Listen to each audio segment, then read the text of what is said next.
The historical parts of the Word.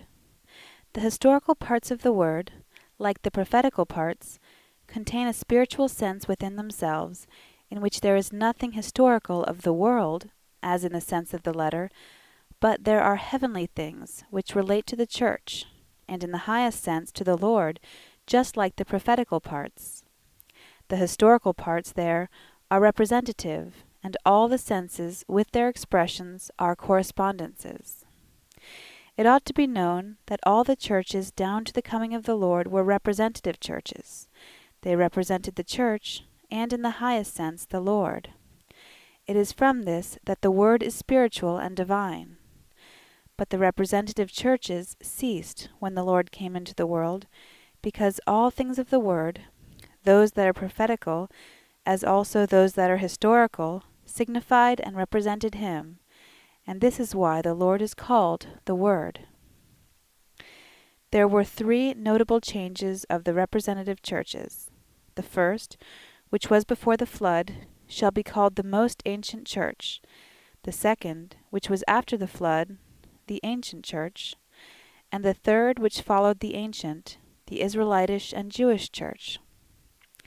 The most ancient church is described briefly by Adam and his posterity, the ancient church by Noah and his posterity, and the Israelitish and Jewish church by the historical portions of the Word.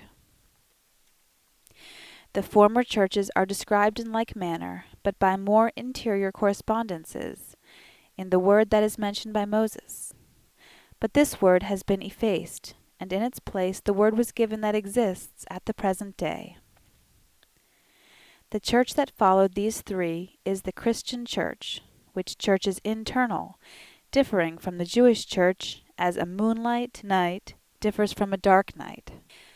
But as this church has come to its end, by the accomplishment of the last judgment, a new church is now being instituted by the Lord, which is called in the Apocalypse the New Jerusalem, to which the things that are being published by me at the present day will be of service.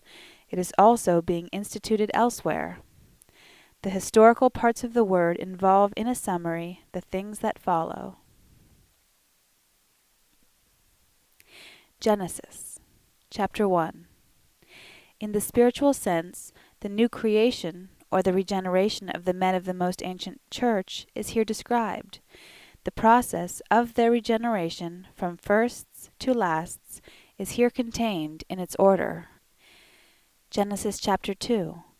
The intelligence and wisdom of those men, while they were being regenerated, is described, for that church was a celestial church, the first of all on this earth.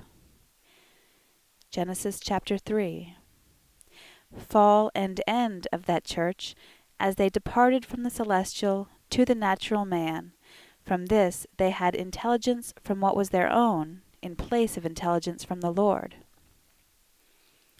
Genesis chapter 4. Division of that church, which took place between those who made everything of the church, and thus of salvation, to consist in the mere doctrine and knowledge of cognitions, who were Cain, and those who made it to consist also in a life of love and charity, who were Abel, and abstractly, that a mere knowledge of doctrinals like faith alone, when all of religion is made to consist in it alone, slays charity. But those who made a church out of mere doctrine, and did not at the same time make it consist in life, were rejected. Genesis chapter 5. Divisions and changes in that church are described, being meant by the posterity of Adam from Sheth. Genesis chapter 6. End of that church, when there was no longer any truth or good, because they were in their own intelligence, and the beginning of a new church which is meant by Noah and his 3 sons. Genesis chapter 7. The destruction of the most ancient church is described by the flood, and the beginning of a new one by the ark and its preservation. Genesis chapter 8. The end of the most ancient church and the beginning of the ancient church. Genesis chapter 9. precepts and statutes for that church. That church is Noah, its celestial is Shem, its spiritual is Japheth, and its natural is Ham. Genesis chapter 10. As that church spread over a great part of the Asiatic world, and consequently there were divisions, these are described by the posterity of Noah, or of his 3 sons. Genesis chapter 11. The beginning of Babylon and its destruction. Continuation respecting the various states of that church, and the nature of them even to the end, when it became idolatrous and magical. Genesis chapter 12.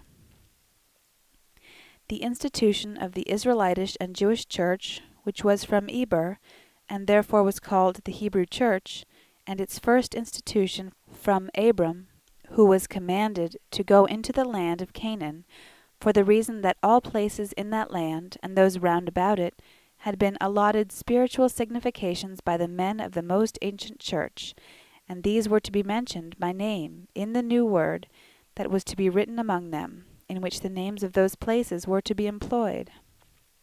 The first instruction of that church, which is the instruction of the natural man, by means of knowledges which are meant by Egypt, in which country Abram was at that time.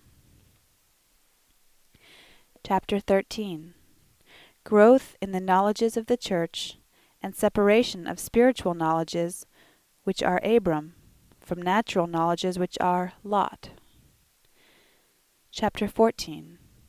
Combat in the natural man, between the truths and goods and the evils and falsities there, and when victory hung on the side of the evil or of hell, the spiritual man attacked them and overthrew them. Thus the natural man became spiritual natural, and removed evils and falsities from himself. Genesis chapter 15. Since there was as yet only multiplication of truth, and not the fructification of good, and thus not the church, he was urgent that the church might exist with him. But it is foretold what the church and its conjunction with the Lord would be, namely, that it would be perverted. Chapter 16. Conjunction of the truth and good of the natural man, from which there would be only an external church, which is rational. But concerning all this, see the Arcana Celestia, where it is explained that these things pertaining to the church signify things pertaining to the Lord, for all things of the word, in the spiritual sense, treat of the church in heaven, but in the celestial sense, of the Lord.